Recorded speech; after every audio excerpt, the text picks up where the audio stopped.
80, dokonca až 90% žien podľa niektorých prieskumov sa niekedy vo svojom živote pokúsili o dietu. Všetko sa to údajne začína v hlave, ako významne ovplyvňujú naše mentálne rozpoloženie schudnuté kilá a prečo nespokojnosť so svojím telom najčastejšie riešime dietou. Volám sa Michal Páleník a už 15 rokov pomáham ľuďom zorientovať sa v problematike chudnutia, športovej výživy a wellbeing coachingu.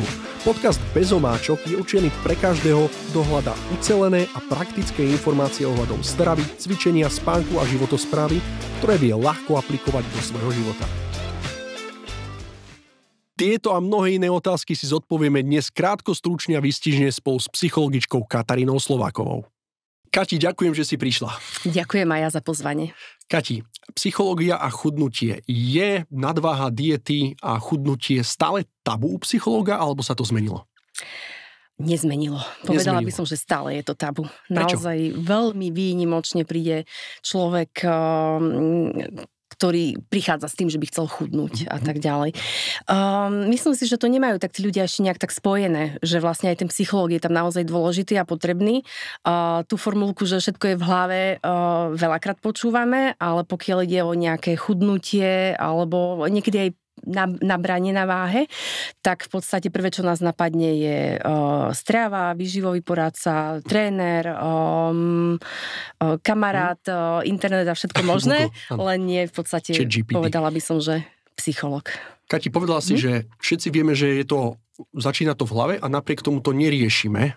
Prečo, keď o tom rozprávame, riešime prvú napríklad stravu? Že veľká väčšina ľudí to ide riešiť v prvom rade stravou, dietou alebo nejakým pohybom. Prečo nejdeme dovnútra a nejdeme po tej hlave, keď o nej rozprávame? Premýšľam nad tým, či vôbec to tak máme nejak prepojené. Hej, že vlastne to môže byť dôsledok niečoho, ten stav, v ktorom sa nachádzame v zmysle toho fyzického nejakého vzhľadu a tak ďalej. Či je to príčina...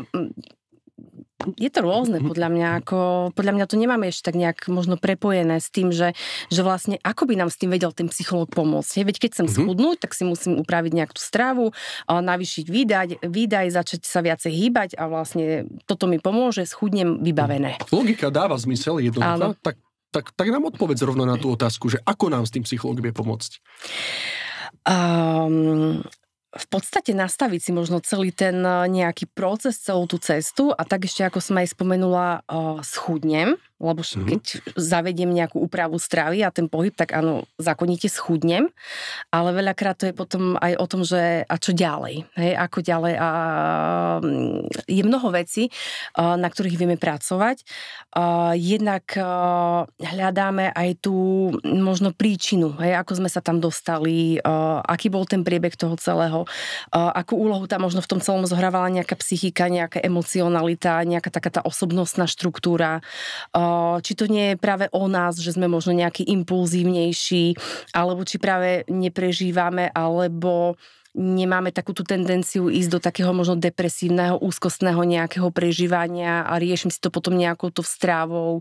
Čiže je potom veľký predpoklad, že aj keď sa mi podarí schudnúť, tak za krátky čas sa vlastne dostanem tam, kde som bol predtým. Čo je veľmi častá téma a to je, že to udržanie si toho potom a prečo vlastne sa tí ľudia naspäť dostávajú na tú pôvodnú váhu. Čiže skôr riešiť ako keby tie myšlienky, prečo sa mi to deje, keď opakovane sa mi to nedarí vyriešiť a to je možno ten moment, kedy mám osloviť psychológa alebo mám ho osloviť preventívne? Ako to funguje? Tak ako vravíš, presne ma teraz napadlo, že samozrejme nie každý potrebuje toho psychológa. Sú ľudia, ktorí si upravia nejak tú váhu a vlastne ďalej takto, ako sa držia, pokračujú. Nie je tam nejaké výrazné, možno niečo, čo by potrebovali nejako zmeniť, len si chceli trošku nejak ako upraviť ten svoj vzhľad, v zmysle plus minus 5-10 kg, je to fajn. Ale potom je to možno skupina ľudí, ktorí naozaj sa v tom tak nejak točia, opakovane, nemám rada slovo zlyhávajú, ale tak bežne sa používa, že zlyhávajú. A práve to by mohlo byť také možno upozornenie na to, že skúsim ísť na to teraz nejako inak. Hej? Vyskúšam treba z toho psychológa. Doteraz som s ním nespolupracoval, neoslovil som ho, skúšal som rôzne prístupy k stravovaniu, rôzny pohyb, ale vlastne stále sa točím. Istý, keď sme pri psychológoch, pán profesor Procházka a Di Clement vlastne povedali, že je úplne normálne, že tých remisí je zhruba 3 až 5 počas tej snahy zmeniť životosprávu. Po slovensky je normálne 3 až 5 krát, že sa nám to nepodarí na ceste, kým sa nám to naozaj podarí. Stretáva sa aj ty s tým, alebo oslovujú ťa ľudia opakovane, že myslela som si, že už je to všetko v poriadku, nastavila som si nejaký režim, ale nevyšlo to. Že chodia k tebe opakovane ľudia? Je to normálne, že sa to nevyrieši na prvý krát? Áno, ja som kdesi čítala, že dokonca 6 krát. Áno, je to možné. Áno. Určite áno. Veľakrát vlastne darí sa, že s tými klientami mám dlhodobú spoluprácu, lebo počas toho života sa udeje čokoľvek. Nedá sa na všetko pripraviť a my väčšinou v tých kritických nejakých situáciách, chvíľach v tom živote nabiehame na to také automatické naše nejaké automatické myslenie a tak ďalej a pracujeme s tým. Čiže keď napríklad niekto tak predčasne ukončí tú spoluprácu, o nejaký čas sa ozve, hej, stalo sa to a to, znova som tam, kde som bol a tak ďalej. Stáva sa to určite. A je to v poriadku? Je to normálne? Čo sa nám podarí na jeden krát trebárs, hej? Že je to nejaký proces toho učenia sa. Čokoľvek sa udeje, nedá sa na všetko pripraviť a je to normálne. Určite je to normálne. To si krásne povedala. Čo nám vlastne v živote vyšlo na prvý krát? Od momentu, keď sa chce naučiť písať, čítať, čokoľvek robiť. Je to vlastne veľmi neprirodzené a očakávať to je vlastne skoro nezmysel, hraničiace s nulou. Tak, a to je znova z ďalších, podľa mňa, takých nereálnych očakávaní, ktoré máme a vlastne na základe tohoto berieme ako také zlyhanie, všetko zabalím, nepodarilo sa mi to, nemá to zmysel, hej, a znova ideme do takého nejakého možno zúfalstva a podobne, ale tak, ako si teraz aj ty povedal, mňa napadlo pri tom bicyklovaní. Koľkokrát z toho bicykla proste spadnem, tak ho neodkopnem a nenechám to tak, ale sadnem si na neho a vlastne idem ďalej a učím sa to. Áno, to sa vlastne aj deje vo väčšine prípadov, že ľudia v sebe nájdu obrovskú dávku energie, pre mňa je to veľmi obdivuhodné, že nedarí sa, ale skúsim toto a ešte skúsim toto a ešte skúsim toto. Istá študentka farmácie, zdravotnícka odborníčka robila, tí, ktorí pozeráte aj video, tak zobrazíme graf aj s informáciami, robila prieskum zhruba na 609 ženách vo veku, myslím, že od 18 do 45 rokov a pýtali sa, že ak by si riešila chudnutie, koho by si oslovila ako odborníka? Číslo 1 bol, že suverénne, že výživový poradca, 2 tréner, 3, 4 lekár a tak ďalej. A takto, že 7, 8, 9, 10 priečok. A psychológ bol, že zhruba 6 až 7% ľudí by oslovilo reálne psychologa. V akom momente by sa mal zaradiť ten psychológ v rámci nejakej tej intervencie, že chcem riešiť tú nadváhu, obezitu, alebo proste chcem sa cítiť komfortne vo svojom tele, lebo na konci dňa je to väčšinou o tom, že ja sa chcem cítiť lepšie ako žena, ako muž, chcem sa cítiť komfortne vo svojom tele, chcem byť šťastná a nie je to o tom, že chcem schudnúť, lebo to je len nejaký nástroj, ktorým to dosiahnem, že kde to mám v sebe analyzovať, mám najskôr osloviť psychologa, alebo najskôr výživového poradcu, alebo trénera, alebo spánkového experta, že je strašne veľa tých vecí, ktoré ovplyvňujú v konečnom dôsledku, či sa mi to podarí, alebo nie. Kedy a koho? Ťažká otázka, prepáč. Premýšľam nad tým a súhlasím s tým, že ono, ako osloviť, začať treba s tým výživovým poradcom, začať s trénerom a tak ďalej, je určite fajn.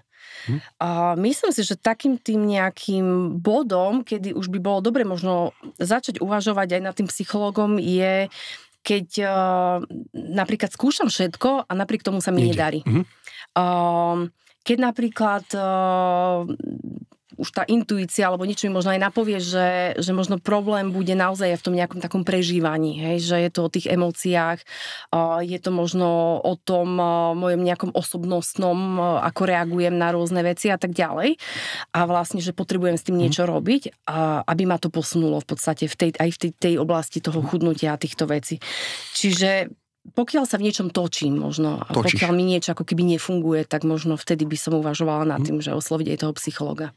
Áno, hovorí sa, že najslabší článok je limitujúci a keď vlastne, napríklad poznám mnoho ľudí, ktorí majú vzťah k pohybu, milujú pohyb, ale tá strava je ako keby taký ten, alebo naopak, skvele sa stravujú, ale akože výjsť na ten pás, alebo zabehať si, alebo sa len prejsť, to je, že bez šance. Takže hovorí, že nezávisle nad tým, koho vlastne oslovím, ak sa mi tá situácia opakuje dookola, s tými ľuďmi, ktorých som oslovila, alebo s tými riešeniami, tak je dobré zanalizovať si, prečo sa mi to deje a možno osloviť psychologa a hľadať tie príčinné dôsledky možno kde. V detstve, vo vzťahoch, v prostredí, že čo sú tie najčastejšie veci, s ktorými sa stretávaš a kde vám to vlastne tak nabrnká na strunu, že aha, tu to začalo. A ako možno potom vyzerá tá terapia? Prepáč, rozdielal som to na také dve otázky, že čo je tá hlavná vec, na ktorú najčastejšie dochádzate a potom ako ju riešiš ako psychológ? Premýšľam nad tým, že je to také rôzne. Je možno skupina ľudí, ktorá aj príde s tým, že nikdy ako keby neboli chudí a dojdeme k tomu, že je to už od detstva z toho nejakého rodinného prostredia. A potom je to možno skupina ľudí, u ktorých to spustilo nejaká udalosť v tom živote. Je to rôzne. Naozaj je to o tom prostredí, je to o tom človeku, je to možno o nejakých ochoreniach, ktorými si prešiel a tak ďalej. Čiže tých príčin málo kedy je, že jedna. Je to celý súbor rôznych tých príčin. No a premostím, že ako teda vyzerá potom aj to stretnutie a tak ďalej. Čiže vždy začíname tou takou anamnézou, s čím ten človek prichádza. Čím si prešiel, odkedy to presne trvá, kedy to podľa neho asi začalo, či to tak bolo vždy, či sa to nejako menilo, či boli nejaké obdobia, kedy sa mu darilo, kedy naopak sa mu nedarilo, či niečo spája treba z tieto obdobia a tieto situácie. A z toho vlastne potom si stanovíme, na čom pracovať v nejaké tie oblasti, s čím vlastne ten človek potrebuje pomôcť a ideme ďalej a tieto veci riešime.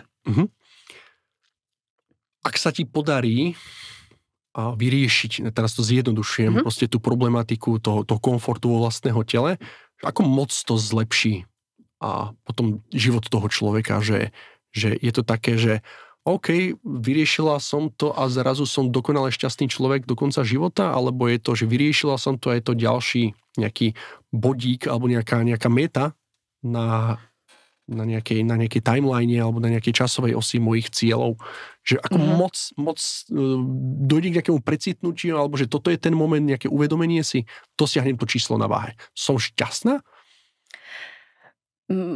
Napadlo ma pri tom, že keby to takto fungovalo, tak nemám prácu, lebo vlastne by sme to u každého dokázali, že by bol vlastne navždy už šťastný, čo sa určite nedá. Skôr sa snažíme počas toho procesu nejak tak, aby ten človek zmenil možno ten svoj prístup k tým rôznym ťažkostiam, aby sa učil, ako ich má riešiť, ako ich má zvládať, aby to vedel potom využiť aj do budúcna. Aby napríklad už nepotreboval vyhľadať tú pomoc, ale aby sám vedel, čo má robiť, keď sa stane to, čo mám robiť, keď sa stane hento, hej, ako mám k tomu vlastne pristupovať, ako si s tým mám poradiť. Čiže sa to týka takej zmeny aj toho myslenia, toho uvažovania, toho, ako sa dívam na veci. S tým potom zákonite nejaká zmena toho prežívania, správania. Hej, ono to je všetko prepojené. Myslenie, cítenie, to, ako sa potom správam, aké nejaké fyzické procesy v tom tele sa dejú. Čiže pracujeme s každou z týchto oblastí a snažíme sa vlastne, aby ten človek aj do budúcna z toho potom čerpal. Teraz budem dávať tie ťažké otázky. Vieš nám povedať príklad? Konkrétna situácia, konkrétny spôsob, ako to riešiš? Možno nejaké otázky alebo odporúčania, nejaké tipy? Čo teraz myslíš? Aký nejaký taký... Mám emóciu. Daj nejaký príklad, dobre. Napríklad. Chcem ísť schudnúť. Väčšinou chcem ísť schudnúť, pretože je to dôsledok nejakého uvedomenia. Necítim sa komfortne vo svojom tele, niekto mi dal blbú narážku. Niečo to spustí. Som v negatívnej emócii. Málo kedy sa spustíme do toho, že ideme chudnúť, keď vlastne sa cítime super. Áno, čiže som v nejakej negatívnej emócii a teraz, že som v tej negatívnej emócii. Čo mám možno robiť ako prevenciu, alebo akú otázku si mám dať, alebo čo mám urobiť, aby som sa cítila lepšie a aby som zrazu nespadla do takého, že panika mód a hneď googlím lieky na chudnutie, dieta a poďme to hneď vyriešiť. Ale nadýchnú sa, že čo je možno taký typ, že som v tej emócii a ako si od toho odstúpiť, aby to rácio trošku bolo silnejšie ako tá emócia. Tak v prvom rade musí tá emócia odznieť, ma napadá. Čiže nie je horúcou výhľou to neriešiť. Tak, ja tiež vravím, že kaša sa nie je za horúca, ono to nejako vzniklo, nejaký veľmi múdry človek toto vymyslel a tak to presne je. U každého je to iné, hej, my sme aj rozdielni v tom, že niekto je skôr taký emočný, niekto je taký ten racionálny a tak ďalej. A vlastne keď viem, že som skôr taký ten emočný typ človeka, tam je dobré naozaj počkať, nechať tú emóciu nech odznie a potom vlastne sa viem pozrieť na to trošku tak s rozumom, racionálne a premyslieť si všetky tieto veci. Neísť hneď zbrklo do niečoho, že nejaká, ako si vrala, taká, že poznámka nevhodná od niekoho a ja vlastne hneď panika móda idem a riešim a tak ďalej. Čo mi to prinesie? Hej? Čiže počkám, odznie nejak trošku tá emócia a potom sa skúsim na to nejako pozrieť a popremýšľať nad tým vlastne, že čo s tým, aké sú možnosti, ako to môžem riešiť a začať konať nejaké kroky. S čím za tebou najčastejšie ľudia prídu? Že čo je tá prvá vec, že pani psychologička, mám takýto problém? A čo je tá prvá otázka? Ak sa to týka nejakej nadváhy alebo vôbec, že čo ti vlastne človek povie? Len aby sme sa vedeli stotožniť ako diváci a poslucháči, že OK, normálne, tieto myšlienky máme v sebe všetci a je to v poriadku a tak toto riešime. Rozmýšľam, že ono asi aj závisí v akom kontexte za mnou chodia, že pokiaľ je to akoby v práci a vidím, že aj príde človek nejaký s nadváhou, tak on napríklad neprichádza s tým, že idem tu za vami s tou mojou nadváhou, ale on už prichádza s tým nejakým emočným.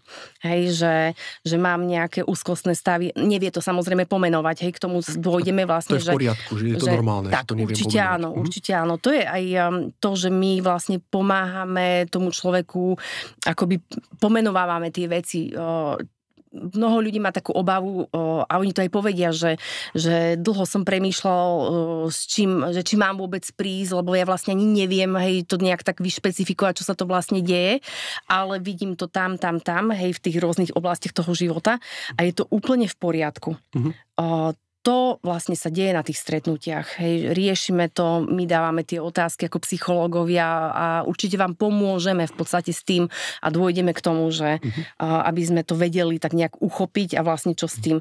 Čiže aj pokiaľ možno nemáte nejaké konkrétne niečo, že s čím idete tam, je to normálne. Mnoho ľudí príde s tým, že ja vlastne ani neviem, ale ja to tak nejako cítim. Že niečo ako keby nie je v poriadku.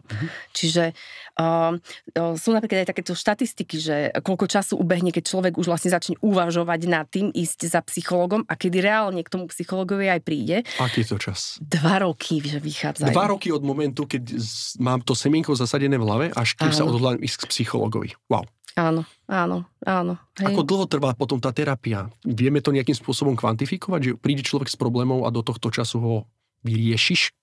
Sorry za zjednodušenie. Jasné, je to veľmi individuálne. Rozumiem. Ty si spomenal presne taký ten aha moment. To sa naozaj udeje, áno. Hej, a niekedy človeku stačí možno a naozaj jedna konzultácia a on si tam príde na niečo veľmi užitočné a odchádza s tým a treba príde dobre ešte na to ďalšie stretnutie a popíše kopec zmien, ktoré sa mu darí robiť a vlastne jemu stačila len tá nejaká myšlienka a on už vedel, čo s tým.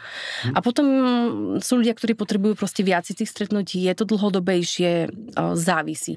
Mnohokrát sa udeje aj to, že vyriešime v podstate to, s čím príde, ale medzi tým sa niečo udeje a príde niečo ďalšie, hej, takže zase vlastne pokračujeme v tom niečom novom. Je to rôzne. Je to rôzne. A mňa to tak napadá, že väčšinou riešime tie problémy v nejakej emócii. A keď sme v silnej emócii, tak ťažko sa pozeráme na veci racionálne a kladieme si správne otázky a podobne. Takže to je možno, že aj ten dôvod, prečo ťažko funguje prevencia v rámci nejakej psychoterapie, pokiaľ riešim nejaký takýto problém, pretože keď nemám ten problém, tak alebo si ho neuvedomím, tak ho ani neriešim. A keď ho už mám, tak som v tak silnej emócii, že vlastne ani ma nenapadne dávať si tie správne otázky, že je to také trošku začarované, že kde je ten správny moment a to je možno aj odpoveď čiastočná, taká len empiria na odpoveď na otázku, prečo je normálne, že to trvá až 2 roky. Pretože nájsť, že OK, ja neviem, stretnem psychologičku na ceste a povie mi nejakú zaujímavú myšlienku alebo niekto ma motivuje a zrovna má voľný termín, tak idem.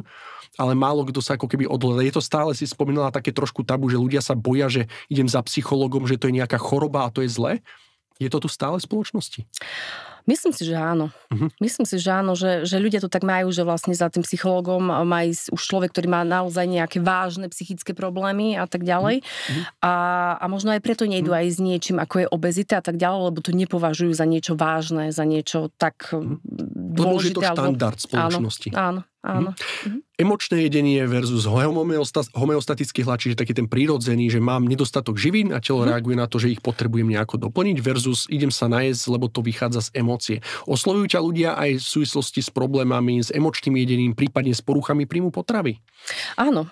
Alebo niekedy dôjdeme k tomu, že sa bavíme proste o nejakom probléme, že majú už nejakú úzkosť alebo depresiu a ja sa vždy pýtam aj na spánok, chuť do jedla, lebo to sú dôležité aj ukazovateľ toho, ako človek na tom je, treba aké má prežívanie, či sa niečo zmenilo v poslednom období a tak ďalej.